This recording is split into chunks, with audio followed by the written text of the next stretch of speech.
జిల్లా మన వార్తలు నేటి ఎస్ఎల్ఎన్ న్యూస్ ప్రేక్షకులకు నమస్కారం. నేటి వార్తలకు స్వాగతం.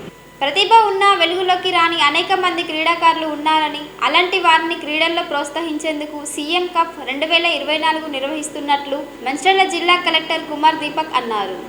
సీఎం కప్ 2024 కార్యక్రమంలో భాగంగా మంచిర్యాల జిల్లా కేంద్రంలోని బాలుర ఉన్నత పాఠశాల మైదానంలో ఏర్పాటు చేసిన క్రీడల్ని ఆయన ప్రారంభించారు. ఈ సందర్భంగా జిల్లా కలెక్టర్ మాట్లాడుతూ జిల్లా వ్యాప్తంగా అనేక మంది క్రీడాకారులు ఎన్నో క్రీడల్లో రాణించేందుకు ఉత్సాహంతో ఉన్నారని తెలిపారు. అయితే అలాంటి వారిలో ప్రతిభ ఉన్నప్పటికీ దాన్ని వెలికి తీసే అవకాశం రావడం లేదని పేర్కొన్నారు. ప్రస్తుత పోటీ ప్రపంచంలో పట్టణంలో క్రీడాకారులతో సమానంగా గ్రామీణ క్రీడాకారులు కూడా అన్ని రంగాల్లో క్రీడల్లో రాణిస్తూ తమ ప్రతిభని కనబరుస్తున్నారని తెలియజేశారు. అయితే అలాంటి వారికి సరైన గుర్తింపు లేక అవకాశాలు రాక వెలుగులోకి రాలేకపోతున్నారని తెలిపారు. అలా ప్రతిభ ఉండి వెలుగులోకి రాని వారిని గుర్తించి క్రీడల్లో ప్రోత్సహించేందుకు తెలంగాణ రాష్ట్ర ముఖ్యమంత్రి రాష్ట్ర వ్యాప్తంగా సీఎం కప్ 2024 కార్యక్రమాన్ని నిర్వహిస్తున్నారని అన్నారు. ఈ అవకాశాల్ని ప్రతిభ ఉన్న క్రీడాకారులు సద్వినియోగం చేసుకోవాలని కోరారు. ఆసక్తి ఉన్న క్రీడాకారులు వెనుకడుగు వేయకుండా అవకాశాల్ని అందిపుచ్చుకొని క్రీడల్లో రాణించి జిల్లాకి ఎంతో గుర్తింపు తీసుకురావాలని కోరారు.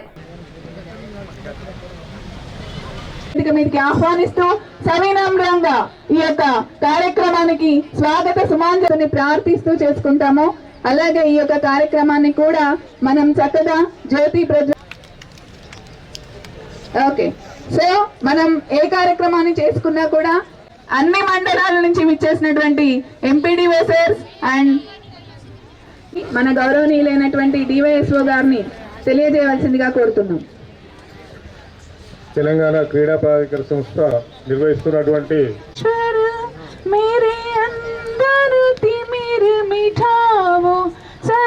ఓకే జ్యోతి ప్రజ్వలన కార్యక్రమం చేసినందుకు ముఖ్య అతిథి గారికి కృతజ్ఞతలు తెలియజేసుకుంటూ ఈ యొక్క కార్యక్రమాన్ని మనం ప్రారంభం చేస్తాం.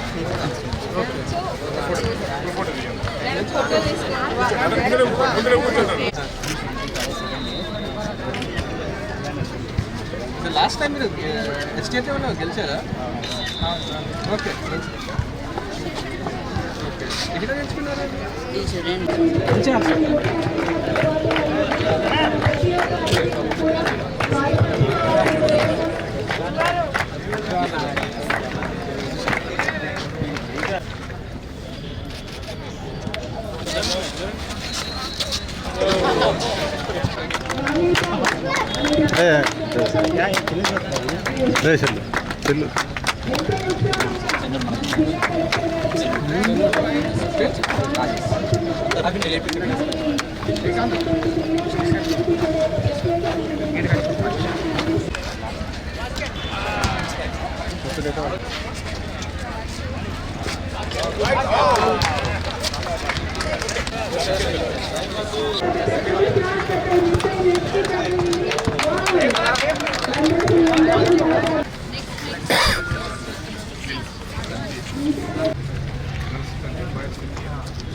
నుంచి స్టార్ట్ అవుతుంది.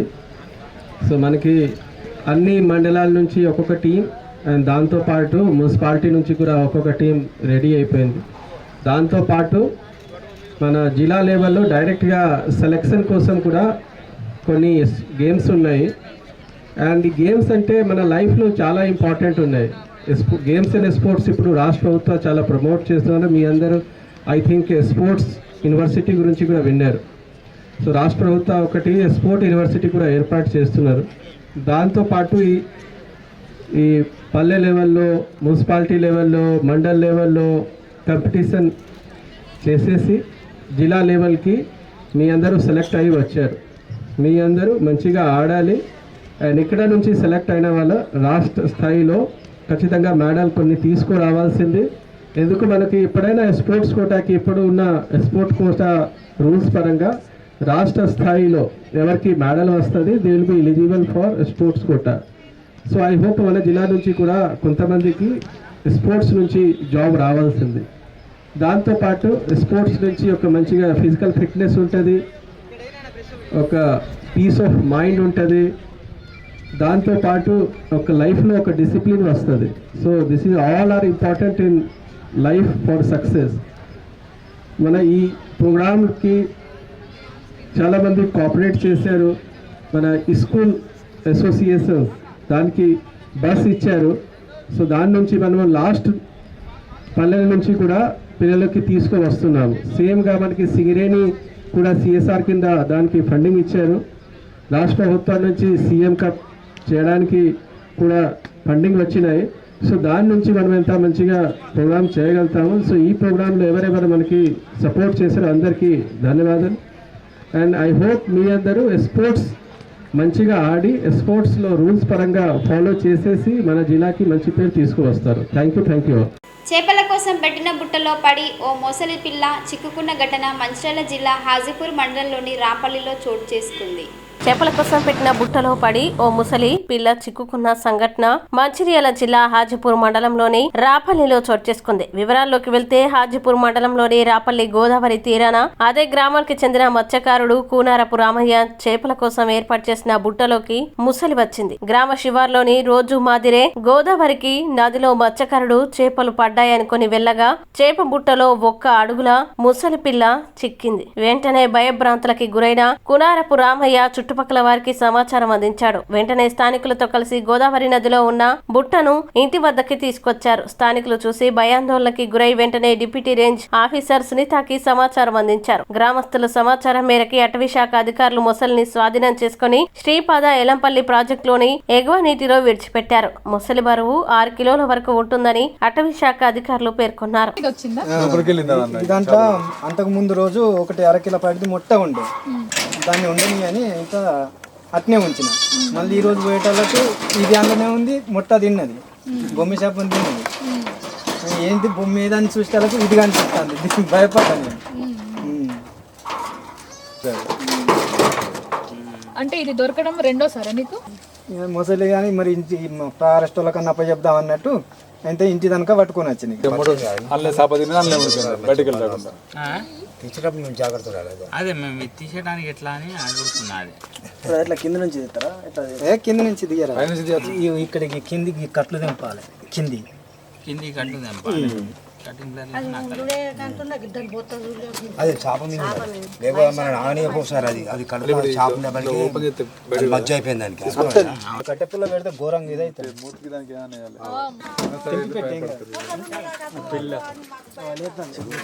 ఇప్పుడు వీడియో స్టోరేజ్ వాటర్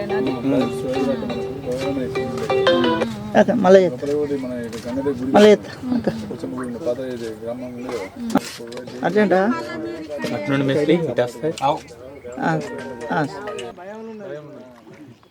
భయం ఉంటే ఆ స్పీడు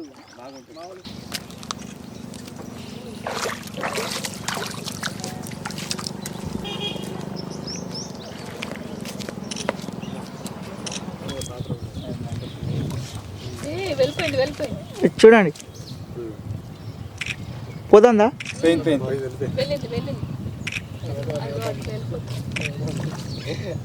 అక్కడి తాడి చెట్ల కాడ బుట్ట పెట్టిన, అయితే ఆ బుట్టలో ఒక మొట్టు ఉండి 1/2 కిలో పాటిది. దాన్ని ఉండని 1/2 కిలోది ఇప్పుడు ఎందుకు పట్టుకపోవాలని దాన్ని అట్నే ఉంచిన.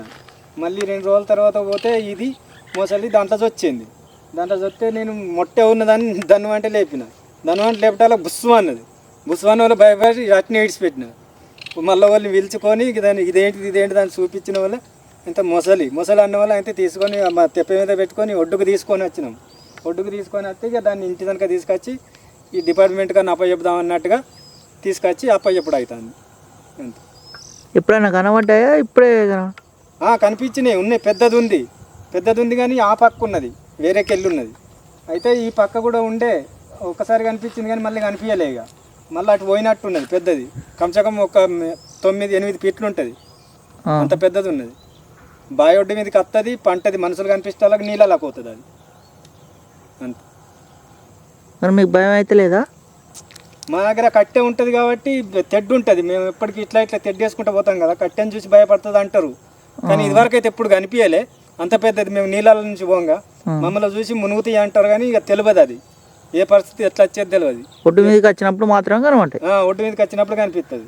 ఇక నేను ఈ బుట్టలు పెట్టేందుకు ఇంత మట్టి నీళ్ళకి పోతా, బొమ్మి చేపల గురించి. ఇది ఇలా పోయేటాలకు అట్లా ముసలిపడి ఉన్నది, అట్లా అయింది పరిస్థితి. మాకు సమాచారం రావడంతో మేము రాపల్లి విలేజ్కి వచ్చాము. అయితే రామయ్య అనేసి బెస్తాకారుడు, ఈయన ఏంటంటే రోజు ఉపాధి కోసం అనేసి రాపల్లి దగ్గర ఉన్న చెరువు, ఇది మన గోదావరి డ్యామ్ దగ్గర చేపలు పట్టడానికి అనేసి రోజు వస్తూ ఉంటాడు. అదేవిధంగా ఈరోజు కూడా ఉదయం పూట చేపలు పడదామనేసి బోన్ తీసుకొని చెరువులోకి తీసుకొని వెళ్ళి వేయగా దాంట్లో చేపలతో పాటుగా ఒక మొసలి పిల్ల కూడా వచ్చింది. ఆ మొసలి దాదాపుగా ఎంత అంటే ఒక 5 నుంచి 6 నెలల వయసు ఉంటుంది. దాన్ని మేము తీసుకొచ్చి సేమ్ మళ్ళీ అదే డ్యామ్ దగ్గర ఉన్న వాటర్లో వదిలిపెట్టడం జరిగింది. కానీ ఈ ప్రజలకి నేను చెప్పేది ఏంటంటే దూరంగా వెళ్లకుండా, అంటే చెరువు మన స్నానాలకు అనేసి వెళ్తారు, ఏదో ఇప్పుడు కార్తీక మాసం అనేసి శివరాత్రి అనేసి మనము చెరువులో స్నానం చేయడానికి, గోదావరిలో స్నానం చేయడానికి అనేసి వస్తూ ఉంటారు. అయితే వచ్చినప్పుడు మనం లోపలికి వెళ్లకుండా కొద్దిగా దగ్గరలో ఉన్న వాటర్లో స్నానాలు చేసుకొని బయటికి రావాలి. ఎందుకంటే ఇట్లా మొసళ్ళు అనేటివి లోపల దాకా ఉంటాయి, బయటకు అనేటివి రావు దాదాపుగా. అవి ఏంటంటే కొంచెం ఎక్కువ వాటర్ ఉన్న చోట, అలికిడి లేని చోట ఎక్కువగా ఉంటాయి. మనం అక్కడికి వెళ్లకుండా మన జాగ్రత్తలో మనం ఉంటే సరిపోతుంది. తెలంగాణ రాష్ట్రంలో కాంగ్రెస్ రూపంలో రజాకార్ పాలన సాగుతుందని మాజీ ఎమ్మెల్యే దివాకర్ రావు ఆరోపించారు. లగచర్ల ఘటనలో అరెస్ట్ అయిన రైతులకి సంఖ్యలు వేయడాన్ని నిరసిస్తూ మంచిర్యాల జిల్లా కేంద్రంలోని ఐబీ చౌరస్తా వద్ద గల అంబేద్కర్ విగ్రహానికి పూలమాలలు వేసి నివాళులర్పించారు. అనంతరం వినతి పత్రం అందజేశారు. ఈ సందర్భంగా వారు మాట్లాడుతూ లగచర్ల ఫార్మా కంపెనీల కోసం రాష్ట్ర ప్రభుత్వం చేపట్టిన భూసేకరణకి వ్యతిరేకంగా జరిగిన రైతు పోరాటంలో జైల్లో ఉన్న రైతు హిరియా నాయక్కి గుండెపోటు వచ్చి వైద్యం కోసం ఆసుపత్రికి చేతులకు సంఖ్యలు వేసి పోలీసులు తరలించడం అమానుష చర్య అని అన్నారు. రాష్ట్ర ప్రభుత్వం లగచర్లలో ఫార్మా కంపెనీల కోసం ఇచ్చిన నోటిఫికేషన్ రద్దు చేసి కూడా రైతులపై పెట్టిన కేసులు ఉపసంహరించకపోగా జైల్లో ఉన్న రైతుకు ఛాతిలో నొప్పి వస్తే ఎలాంటి ఒత్తిడి లేకుండా ఆసుపత్రికి తరలించాలి. అలా కాకుండా సంఖ్యలు వేసి ఇబ్బందులకి గురి చేయడం అమానుషమని అన్నారు. ముఖ్యమంత్రి రేవంత్ రెడ్డి నాయకత్వంలో రాష్ట్రంలో రాత్రిక పాలన సాగుతుందని మండిపడ్డారు. రాష్ట్రంలో ప్రజాస్వామ్యాన్ని రక్షించాలని అన్నారు. రాష్ట్రంలో ప్రశ్నించిన వారిని అక్రమంగా అరెస్టు చేస్తున్నారని ఆరోపించారు. ముఖ్యమంత్రి రేవంత్ రెడ్డి తన కుటుంబ లబ్ధి కోసమే పేద ప్రజల్ని, గిరిజన రైతుల్ని మోసం చేస్తున్నారని అన్నారు. లగచర్ల ఘటనపై అసెంబ్లీలో చర్చ జరిపే విధంగా ప్రభుత్వం చొరవ చూపాలని అన్నారు. ముఖ్యమంత్రి రేవంత్ రెడ్డి, కేసీఆర్ ప్రవేశపెట్టిన ఎన్నో పథకాల్ని రాష్ట్రంలో అమలు చేయకుండా పేద ప్రజల్ని ఇబ్బందులకి గురి చేస్తున్నారని ఆరోపించారు. రైతు కన్నీరు పెట్టినా రాష్ట్రం ఎప్పుడూ బాగుపడలేదని తెలిపారు. ఈ కార్యక్రమంలో బీఆర్ఎస్ పార్టీ ప్రజాప్రతినిధులు, నాయకులు తదితరులు పాల్గొన్నారు.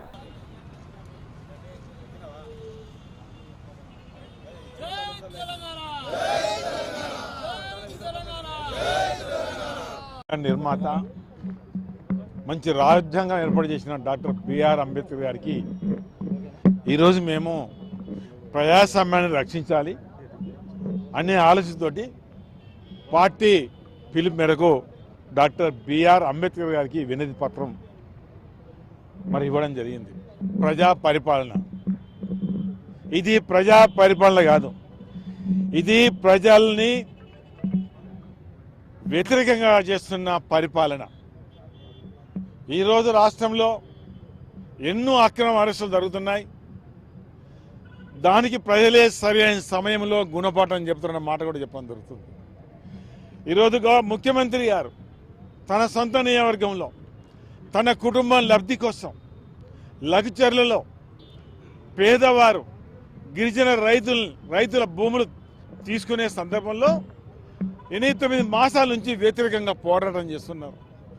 తన స్వతగా తన ఏ కొడంగల్లో ప్రజలు ఓట్లేసి గెలిపించారు, ఆ ప్రజలు వద్దు వద్దు అని మొరబెట్టుకుంటే ఆ మొరను పక్కకు పెట్టి నేను ఏ మొర పెట్టుకున్నా ఈరోజు ముఖ్యమంత్రి అయ్యాను, నా కుటుంబం బాగుపడాలి అనే ఆలోచనతోటి, కుటుంబానికి పెద్ద ఎత్తున కోట్లాది రూపాయలు రావాలనే ఆలోచనతోటి రైతులు ఆందోళన చేస్తున్నా కూడా పక్కకు పెట్టి మరి దాన్ని తీసుకునే ప్రయత్నంలో ముఖ్యమంత్రి గారు ట్రైబల్ మీద, మహిళల మీద దాడులు, కొట్లాట్లు, మరి ఇది దేశానికి ప్రపంచానికి తెలిసే దిశగా లఘుచర్య, ఇలా లఘుచర్ల గ్రామం ఏదైతే అసెంబ్లీలో చర్చకు మన అడిగే సందర్భంలో ఒక పెద్ద నాయకురాలు దేశంలో ఎమర్జెన్సీ ఏర్పడిన తర్వాత మళ్ళీ ఎన్నికల్లో ఎమర్జెన్సీలో కాంగ్రెస్ పార్టీ నామరూపాలు పోయింది.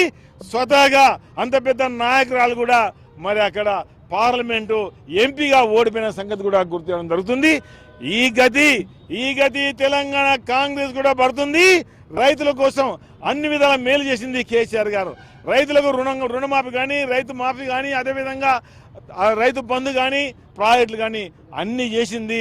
ఇలా రైతుకు మరి కేసీఆర్ గారు, రైతంతా కేసీఆర్ గారు ఎంత ఉన్నారు అనేది గుర్తు చేస్తూ మంచిర్యాల జిల్లా కార్యాలయంలో బీజేపీ మండల స్థాయి ఎన్నికల వర్క్ షాప్ కార్యక్రమానికి ముఖ్య అతిథిగా బీజేపీ సీనియర్ నాయకులు మాజీ ఎమ్మెల్యే ఎండల లక్ష్మీ నారాయణ పాల్గొన్నారు. త్వరలో నూతన మండల జిల్లా కమిటీ సభ్యుల నియామకం కోసం సంస్థాగత ఎన్నికలు నిర్వహించడం జరుగుతుందని, బూత్ స్థాయిలో పార్టీని బలోపేతం చేసేందుకు బూత్ స్థాయి కమిటీలు వేయడం జరుగుతుందని లక్ష్మీనారాయణ తెలిపారు. కాంగ్రెస్ పార్టీ 6 గ్యారెంటీల పేరుతో అధికారంలోకి వచ్చి ఏ ఒక్క హామీ అమలు చేయకుండా ప్రజల్ని వంచారని అన్నారు. గతంలో ఉన్న బీఆర్ఎస్ ప్రభుత్వం 10 సంవత్సరాలు ప్రజల్ని మోసం చేసిందని, ప్రజలు అధికారం దించి కాంగ్రెస్ కి అధికారం ఇస్తే ఆ కాంగ్రెస్ ప్రభుత్వం కూడా అదే విధంగా ప్రజల్ని మోసం చేసిందని అన్నారు. కేంద్రంలో ఉన్న నరేంద్ర మోడీ ప్రభుత్వం గత 10 సంవత్సరాలుగా పేద ప్రజల సంక్షేమం మరియు దేశాభివృద్ధి కోసం నిరంతరం కృషి చేస్తే దేశ ప్రజలు మోడీకి 3వ పట్టం కట్టారని, ప్రజలు ఇచ్చిన తీర్పుతో మోడీ నిరంతరం ప్రజల కోసం విశ్రాంతి లేకుండా పనిచేస్తున్నారని అన్నారు. నరేంద్ర మోడీ ప్రభుత్వం చేస్తున్న గ్రామ అభివృద్ధిని రాబోయే స్థానిక ఎన్నికల్లో ప్రతి వార్డు సర్పంచ్, ఎంపీటీసీ, జెడ్పీటీసీ స్థానాలు బీజేపీ పార్టీ కైవసం చేసుకుంటుందని తెలిపారు. స్థానియ సంస్థల నిర్మాణం అంటే బూత్ కమిటీలు నిర్మాణం, ఆ తర్వాత మండల కమిటీల ఎన్నికలు, ఆ తర్వాత జిల్లా కమిటీల ఎన్నికలు, రాష్ట్ర కమిటీ ఎన్నికలు, అఖిల భారత కమిటీ ఎన్నికలు. ఇంటర్నల్ డెమోక్రసీకి నిలువెత్తు నిదర్శనం భారతీయ జనతా పార్టీ. ఈ పార్టీలో ఒక బూత్ కమిటీ అధ్యక్షుడు, అఖిల భారత పార్టీ అధ్యక్షుడు కాగలిగేటువంటి సంప్రదాయం ఉన్నటువంటి, హక్కులు, అధికారం ఉన్నటువంటి cadre basic organisation Bharatiya Janata party. దీని తదనంతరం రాబోయేటువంటి స్థానిక ఎన్నికల్లో అత్యంత ఉత్సాహంతో ముందుకు పోతున్నటువంటి పరిస్థితి. రాష్ట్రంలో 38 లక్షల సభ్యత్వం, ఇప్పటికే 28,000 క్రియాశీలక సభ్యత్వాన్ని పార్టీ జరుపుకోవడం జరిగింది. పార్టీ క్రియాశీలక సభ్యులుగా అర్హత సాధించి నమోదవుతున్నటువంటి పరిస్థితి. అదే రకంగా రాష్ట్రంలో ఉన్నటువంటి పోలింగ్ బూతుల్లో 35,907 పోలింగ్ బూతులుంటే అత్యధికంగా పోలింగ్ బూతులను ఎన్నికైన కమిటీలతో ఏర్పాటు చేసుకునేటువంటి దిశలో పార్టీ పయనిస్తాం. 77 లక్షల ఓట్లు వస్తే మరి 38 లక్షల సభ్యత్వం, దాదాపు సగం సభ్యత్వాన్ని చేసినటువంటి పార్టీ భారత్. హర్యానా ఎన్నికలు, మహారాష్ట్ర ఎన్నికల తర్వాత ఇనుమడించినటువంటి ఉత్సాహంతో రాబోయేటువంటి స్థానిక ఎన్నికల్లో జయకేతనం ఎగరేసేటువంటి లక్ష్యంతో భారతీయ జనతా పార్టీ ముందుకు పోతూ ఉన్నది. ఒకవైపు వంచన చేసి మోసం చేసినటువంటి పార్టీని ఇంటికి పంపించినటువంటి తెలంగాణ ప్రజలు హామీ పత్రంతో, గ్యారంటీల పేరుతో మేనిఫెస్టోలో గ్యారంటీలు ఇచ్చి అది తెలంగాణ ప్రజానీకాన్ని మోసం చేసినటువంటి సందర్భంలో అది ఒక హామీ పత్రం కాదు, అది తెలంగాణ ప్రజలను వంచే పత్రం, వంచన పత్రంగా మారినటువంటి స్థితిలో ఇవాళ నిరుద్యోగ యువకులు, మహిళలు, రైతులు మోసానికి గురైనటువంటి భావనతోని ఆటో అన్నలు అందరూ కూడా ఇవాళ మేము తెలంగాణ ఎన్నికల్లో కాంగ్రెస్ మమ్మల్ని వంచిందనేటువంటి భావనతో ఉన్నటువంటి తరుణంలో మరి భారతీయ జనతా పార్టీ చెప్పిందే చేసేటువంటి పార్టీగా, చేసేదే చెప్పేటువంటి పార్టీగా, అత్యంత విశ్వసనీయత కలిగినటువంటి పార్టీగా, విశ్వ నాయకుడు నరేంద్ర మోడీ నేతృత్వంలో ముందుకు పోతున్నటువంటి, దేశాన్ని ముందుకు తీసుకుపోతున్నటువంటి దశలో రాబోయేటువంటి ఎన్నికల్లో భారతీయ జనతా పార్టీ, అది మున్సిపాలిటీ కావచ్చు, అది మండల ఎన్నికలు కావచ్చు, అది సర్పంచుల ఎన్నికలు కావచ్చు, జిల్లా పరిషత్ ఎన్నికలు కావచ్చు, జయకేతనం ఎగురవేయడానికి ప్రజలు భారతీయ జనతా పార్టీ వైపు చూస్తున్నారు. దాన్ని అందిపుచ్చుకునేందుకు భారతీయ జనతా పార్టీ కార్యకర్తలు ఇనుమడించిన ఉత్సాహంతో ముందుకు వస్తున్నారు. BRS party working president KTR పిలుపు మేరకు చెన్నూరు పట్టణంలోని అంబేద్కర్ చౌక్ వద్ద బీఆర్ఎస్ శ్రేణులు నిరసన కార్యక్రమం చేపట్టారు. BRS party working president KTR పిలుపు మేరకు చెన్నూరు పట్టణంలోని అంబేద్కర్ చౌక్ వద్ద బీఆర్ఎస్ శ్రేణులు నిరసన కార్యక్రమం చేపట్టారు. అనంతరం అంబేద్కర్ విగ్రహానికి వినతి పత్రం అందజేశారు. లగచెర్ల ఘటనలో గిరిజన రైతులకి సంఖ్యలు వేయడం కాంగ్రెస్ ప్రభుత్వ నిరంకుశత్వ ధోరణికి నిదర్శనమని బీఆర్ఎస్ నాయకులు మండిపడ్డారు. నెల రోజులుగా రైతులను జైల్లో ఉంచుతూ కక్ష సాధింపు చర్యలకి పాల్పడుతున్నారని ఆరోపించారు. భారత రాజ్యాంగం ప్రకారం జీవించే హక్కును హరించే విధంగా కాంగ్రెస్ ప్రభుత్వం దుశ్చర్యలకి పాల్పడుతుందని మండిపడ్డారు.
కేటీఆర్ గారి నాయకత్వం, బాలకృష్ణ గారి నాయకత్వం. గత నవంబర్ నెలలో ఏదైతే పేద బీసీలు, దళితులు, గిరిజనులు, రైతుల యొక్క భూములని ఈ రేవంత్ రెడ్డి ఓటుకు నోటు దొంగ, ఈ రేవంత్ రెడ్డి కాంగ్రెస్ సర్కార్ దుర్మార్గంగా ప్రవర్తించినటువంటి తీరుని, వారిపై అమానుషంగా దాడి చేసి వారి మీద అక్రమ కేసులు బరాయించి నెల రోజుల నుండి రైతులని జైల్లో పెట్టడం నిజంగా చాలా ఈ యొక్క కాంగ్రెస్ గవర్నమెంట్ సిగ్గుచేటు చర్యగా ఈరోజు బీఆర్ఎస్ పార్టీ దాన్ని భావించి మా యొక్క గౌరవనీయులు BRS party working president KTR అన్న గారి పిలుపు మేరకు లగచెల్ల రైతులకు బీఆర్ఎస్ పార్టీ ప్రతి నియోజకవర్గంలో అండగా ఉంటుందని చెప్పి ఈరోజు చాలా గొప్పగా బాబాసాహెబ్ అంబేద్కర్ గారు ఎంత గొప్పగా అంటే ప్రతి ఒక్క మానవుడికి, ఈ యొక్క భూమి మీద నివసించే ప్రతి మానవుడికి తన హక్కులని ఎలా కాపాడుకోవాలి, హక్కులని హరిస్తే ఏమి చేయాలని చాలా అద్భుతంగా రాజ్యాంగంలో రాసిండు. ఆ రాజ్యాంగానికి ఈరోజు తూట్లు పొడుస్తూ ఈ కాంగ్రెస్ ప్రభుత్వం, ఈ రేవంత్ రెడ్డి ఓటుకు నోటు దొంగ ఉండి నిజంగా చాలా సిగ్గుచేటు. నేరుగా రేవంత్ రెడ్డి దొంగగా దొరికి ఈరోజు ఎటువంటి నేరం చేయని ఎమ్మెల్యే మన మహేందర్ అన్నని కూడా ఈరోజు ఆ కేసుతో బనాయించి జైలు పాలు చేయడం నరేందర్ అన్నని నిజంగా సిగ్గుచేటని చెప్తా ఉన్నాను. ఏదైతే ఈ యొక్క పేద గిరిజనులు, దళితులు, బీసీలు, రైతులు కష్టపడి 4 ఎకరాలు 4 గుంటలు భూములు సంపాదించుకుంటే ఆ భూములని వాళ్ళ అల్లుడికి అదానికి ఫార్మా కంపెనీ రూపంలో కట్టబెట్టాలని, వాళ్ళని శ్రీమంతుల నుండి ఇంకా శ్రీమంతులు చేయాలని ఈ యొక్క పేద రైతుల దగ్గర నుండి భూములు లాక్కోవడం నిజంగా బీఆర్ఎస్ పార్టీ తరఫున వ్యతిరేకిస్తా ఉన్నాం.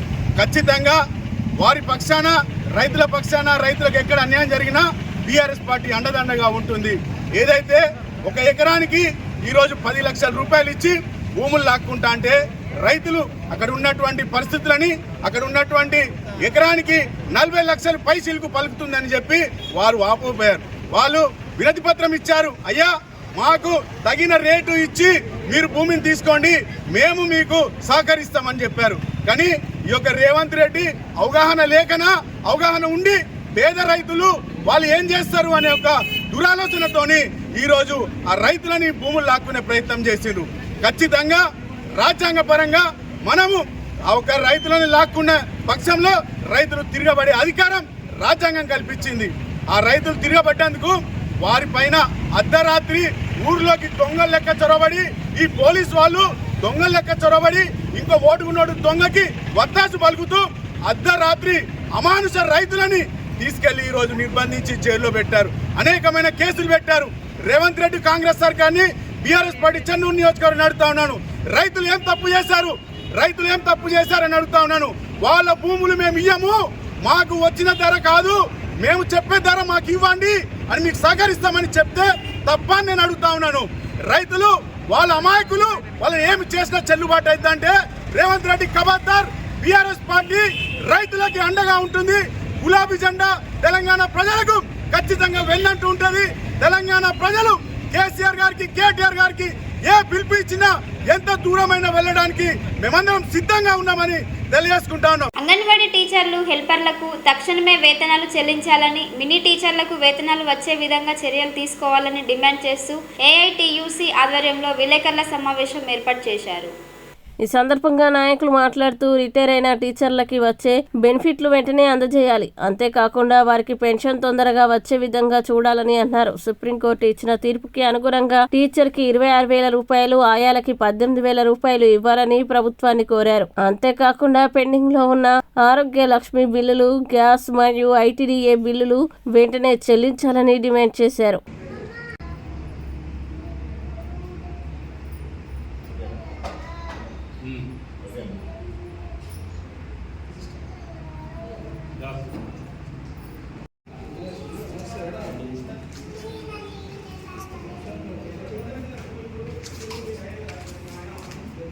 ఈరోజు ముఖ్య సమావేశము నిర్వహించుకోవడానికి మేము మంచిర్యాల జిల్లా ఆధ్వర్యంలో ఈ సమావేశం నిర్వహించుకుంటున్నాము.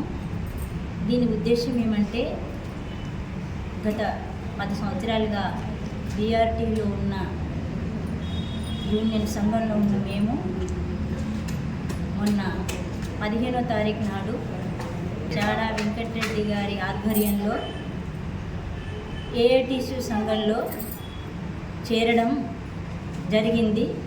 మేము మా పనులన్నీ సక్రమంగా జరగాలంటే మేము ప్రభుత్వానికి, ప్రజలకు వారధిగా ఉన్న ఏఐటిసిలో చేరడమే మంచి పద్ధతిగా ఎంచుకొని మా వాళ్ళందరినీ ఈ ఏఐటి సంఘంలో చేరడం జరిగింది.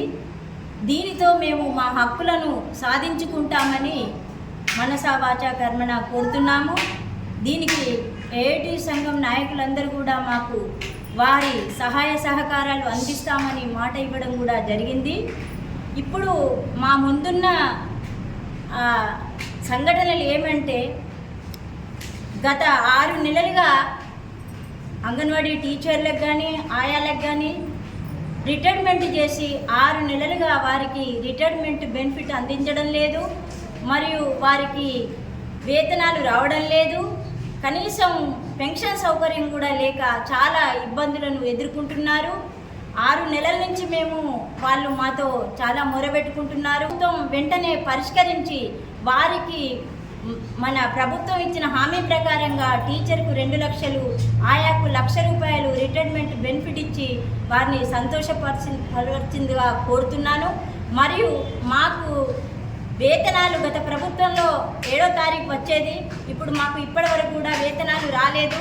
కాబట్టి ప్రతి నెల మాకు 5వ తారీఖు లోపల మా గౌరవ వేతనాలు అందించాలని, మరియు గుజరాత్ ప్రభుత్వం ఇచ్చిన తీర్పు, కోర్టు ఇచ్చిన తీర్పు ప్రకారంగా కనీస వేతనం టీచర్కు 26,000, ఆయాకు 18,000 ఇవ్వాలని మేము సవినయంగా ప్రభుత్వాన్ని కోరుతున్నాము. అదేవిధంగా మా అంగన్వాడీలో పనిచేసే ఆయాలకు ప్రమోషన్లు, వాళ్ళు ఎన్నో సంవత్సరాలుగా పనిచేస్తుంటే వారికి వాళ్ళ వయస్సును సడలింపు చేసి ఈ ఒకసారి వాళ్ళకు అవకాశం ఇచ్చి వాళ్లకు ప్రమోషన్లు కల్పించాలని మీకు ఈ సభాముఖంగా కోరుతున్నాను. మరియు ఏమనగా అంగన్వాడీ కేంద్రాలలో ప్రతి ప్రాజెక్టులో ఉండవలసినంత మంది సూపర్వైజర్స్ లేక చాలా ఇబ్బందులను ఎదుర్కొంటున్నారు. కాబట్టి మా అంగన్వాడీ టీచర్లలో అర్హులైన వారికి సూపర్వైజర్లు ప్రమోషన్లు కల్పించి వెంటనే వారికి పరీక్షలు నిర్వహించి ఈ సూపర్వైజర్ల కొరతను కూడా తీర్చాలని ప్రభుత్వాన్ని డిమాండ్గా చేస్తున్నాము. సకాలంలో వచ్చేటట్టు మరియు నాణ్యత గల పౌష్టికాహారం అందేటట్లు కూడా ప్రభుత్వం చర్య తీసుకోవాలని కూడా కోరుతున్నాము. ఇంకొక విషయం ఏమిటంటే మీరు ఇచ్చిన సెల్ ఫోన్లు చాలా రోజులైనవి, ఆ ఫోన్లు పనిచేయడం లేదు. మాకు టీచర్ల మీద ఒక స్పష్టమైన అవగాహన, స్పష్టమైన తీరు మాకు రావాలి. ఎందుకంటే కొందరు సూపర్వైజర్లు రిజిస్టర్లు కావాలి అని అడుగుతున్నారు, అప్పుడు టీచర్లు ఇబ్బంది పడుతున్నారు. ఇటు రిజిస్టర్లు రాస్తూ అటు సెల్ ఫోన్లో కొడుతూ చాలా బాధలకు గురి అవుతున్నారు. కొందరికి హార్ట్ అటాక్ వచ్చేంత పని అవుతున్నది. ఏజ్డ్ వాళ్ళు ఉన్నారు కాబట్టి ఇది దృష్టిలో పెట్టుకొని మన అధికారులు కూడా ఏదో ఒక అయితే రిజిస్టర్ లేకుంటే ఫోన్ ఏదో ఒకటి ఉండే విధంగా కూడా చూడాలని కోరుతున్నాము. ఇంకొకటి మనకు ఇప్పుడు గత కొద్ది రోజుల నుంచి జీపీ యాప్ పెట్టాలని ప్రభుత్వం కాదు మా అధికారులు మా మీద ఒత్తిడి తీసుకొస్తున్నారు. ఆ ఫోన్లు పనిచేయడం లేదు, ఆ యాప్లు పనిచేయడం లేదు. ఆ టైం ప్రకారంగా మేము ఆ జీపీ యాప్లో పెట్టలేకపోతున్నాము.